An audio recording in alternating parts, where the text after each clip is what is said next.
This place offers a profound sense of peace. It allows for deep personal reflection.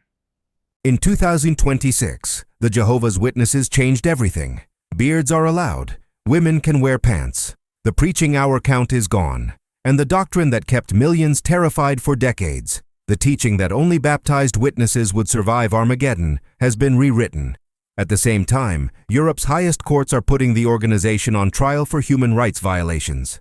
Norway's Supreme Court just finished hearing the case that could strip Jehovah's Witnesses of their legal status in the country. Sweden has already cut their funding. And the leadership in Warwick, New York is scrambling to reinvent a religion that was never supposed to change. This is the most turbulent period in the 150-year history of the Watchtower organization. And by the end of this video, you'll understand exactly why it's happening, what it means for 8 million members worldwide, and the one question the governing body cannot afford to answer. If you're new here, subscribe and hit the bell. This channel covers what the organization doesn't want you to see. And if this video helps you understand something you've been struggling with, smash that like button. It takes 1 second, and it pushes this in front of the people who need it most. Let's get into it. The trial that shook Warwick. On February 5th, 6th, and 9th of 2026, the Supreme Court of Norway held hearings in the most consequential legal battle the Watchtower has ever faced in Europe. This is the highest court in the country. There is no appeal after this. Whatever happens here is final. The courtroom was packed. Former Jehovah's Witnesses traveled from across the continent to witness the proceedings. The line stretched out the door.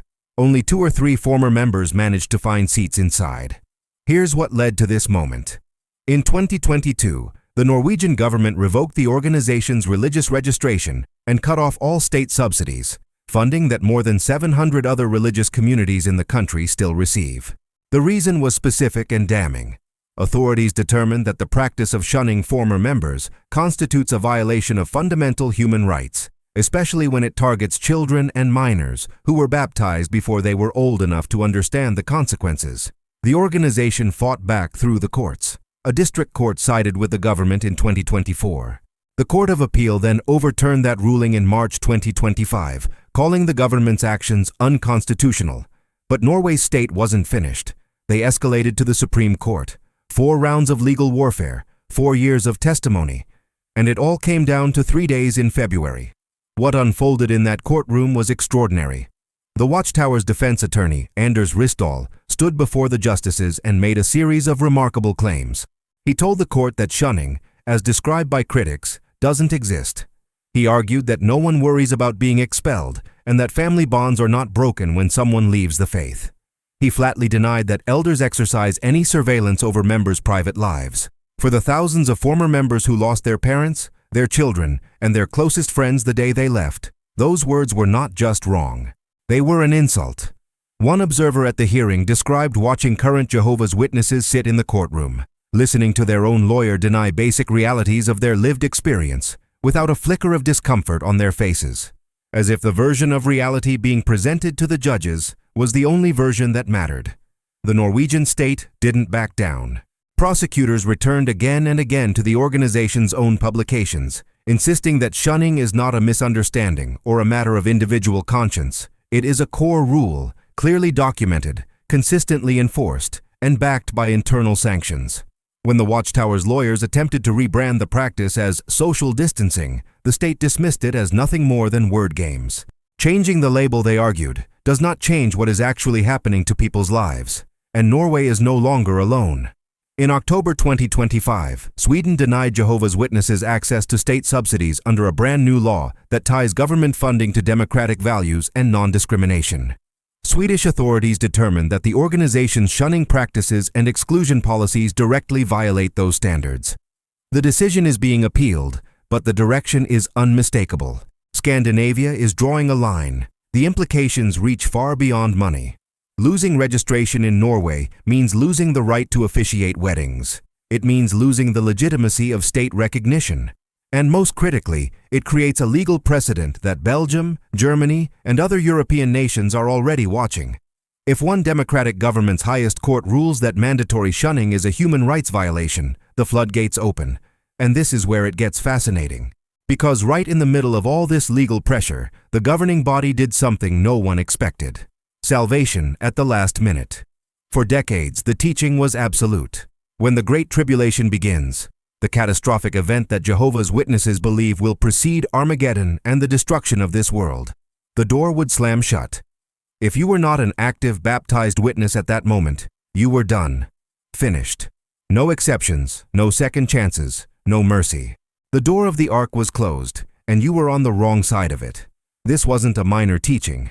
It was the engine behind everything. It was the reason for the urgency of the door-to-door preaching. It was the reason parents pressured their teenagers into baptism. It was the theological weapon used to terrify anyone thinking about leaving. Walk away? And when the end comes, your blood is on your own hands.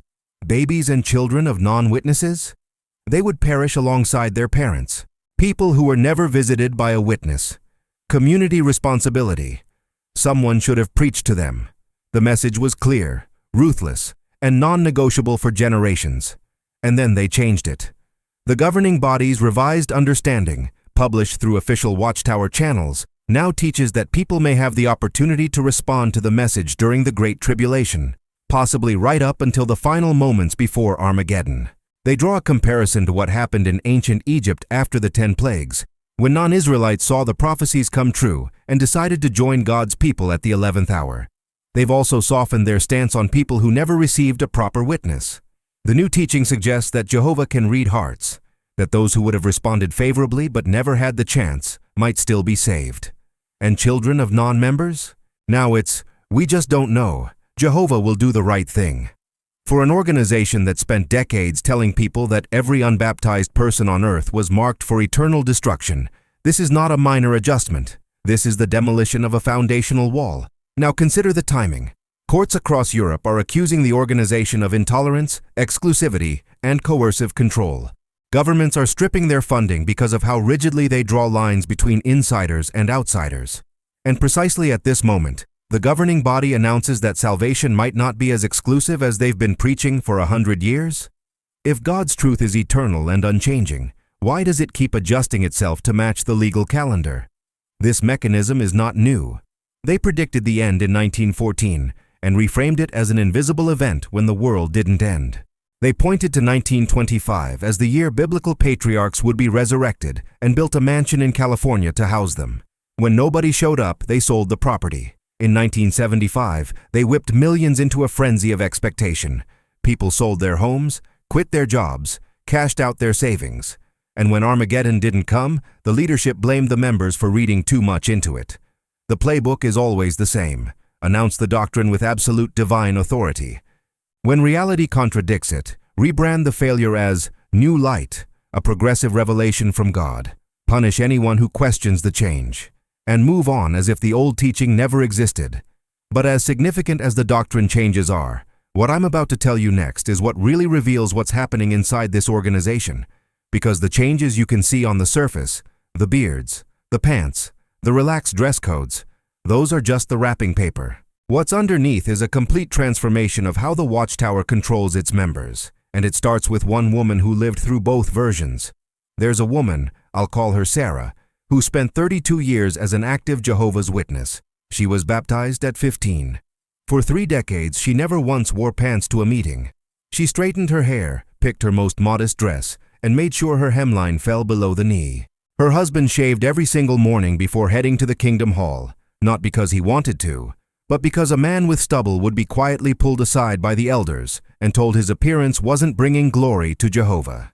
When their son was disfellowshipped at 19 for dating a girl who wasn't a witness, Sarah and her husband did what they were told. They stopped answering his calls. They didn't attend his wedding. When their grandson was born, they weren't there. For 7 years, they treated their own child as if he were dead, because the governing body told them that loyalty to Jehovah demanded it. Then, in March 2024, everything changed. Governing body member Mark Sanderson, himself wearing a full beard, appeared on a video update and announced a cascade of reforms. Men could now have beards. Women could wear slacks to meetings. Ties and suit jackets were no longer required. Members were told they could offer brief greetings to expelled members at the Kingdom Hall. The hour counting system for field service was eliminated. Sarah watched that video and felt something she'd never felt in 32 years of faithful service. Not joy, not relief, rage. Because no one apologized. No one acknowledged the decades of pain caused by rules that were now being casually discarded. No one reached out to the families ripped apart by policies that, apparently, were never essential to begin with. The governing body simply moved the goalposts and expected 8 million people to act as if the old rules never existed. And for every Sarah in every congregation around the world, the same devastating question is hanging in the air. If none of that was actually required by God, then what was the point of all that suffering? If you walked into a kingdom hall today and you hadn't been inside one in 20 years, you wouldn't recognize it. TV screens on the walls, bearded elders in casual shirts, women in tailored pants, cart witnessing and letter-writing campaigns replacing the iconic door-to-door work. The JW.org streaming platform has become the primary channel of spiritual instruction, replacing the personal Bible studies and shepherding visits that once defined what it meant to be a witness. The leadership understands something fundamental about surviving in the modern world. To keep people inside a system of control, you don't need visible chains, you need invisible ones. You need a sleek digital platform, a constant stream of curated content, and the illusion of personal freedom. Let them grow a beard, let them wear pants, but keep the cameras rolling, keep the algorithm running, and make absolutely sure the exit door still leads to social exile. Because here's what didn't change. If you leave, you still lose everyone. If you speak up, you're still labeled an apostate. If you question the governing body, you're still questioning God himself. The window dressing is new. The architecture of control is exactly the same. The Reckoning. So here we are, February 2026. An organization that claimed to be the unchanging voice of God on earth is reinventing itself faster than at any point in its 150-year history. Doctrines that shape the lives of millions are being quietly discarded. Rules that caused immeasurable pain are being reversed without a single word of acknowledgement. And courts in Norway, Sweden, Belgium, and beyond are forcing the hand of a leadership that operated for decades without accountability. The Watchtower has survived failed prophecies before. 1914, 1925, 1975. Each time they absorbed the disillusionment, redefined the narrative, and moved forward. But this moment is fundamentally different. In the past, the threats came from theological embarrassment, dates that didn't deliver. Today, the threats are structural. Government stripping funding, courts examining internal practices under oath, the internet making suppression of information impossible, and a generation of young people who grew up with smartphones and can fact-check a Watchtower article in 30 seconds. The organization is trapped in an impossible bind. If they don't change, they lose in the courts and they lose the next generation. If they do change, they undermine the very authority that holds the entire structure together. Because the governing body doesn't claim to be a group of well-meaning administrators making pragmatic decisions. They claim to be the faithful and discreet slave, appointed directly by Jesus Christ. And when God's appointed channel keeps rewriting God's truth every few years to match whatever external pressure is being applied, people eventually start to notice. Are we witnessing the birth of a new religion? A softer, more polished, digitally optimized version of the Jehovah's Witnesses? Or are we witnessing the slow collapse of an empire that depended on absolute control in an age that no longer tolerates it? The doomsday clock of the Jehovah's Witnesses has never been closer to midnight. But for the first time in their history, the danger isn't coming from the outside, it's coming from within. There are 8 million people sitting in kingdom halls around the world right now, trying to make sense of a religion that looks nothing like the one they joined. Some are relieved, some are confused, and some are beginning to ask questions that, in this organization, have always been dangerous to ask. If you are one of those people, if something in this video touched something you've been feeling but couldn't put into words, know that you are not alone. Millions have walked this road before you, and on the other side of that fear, there is a life that belongs entirely to you.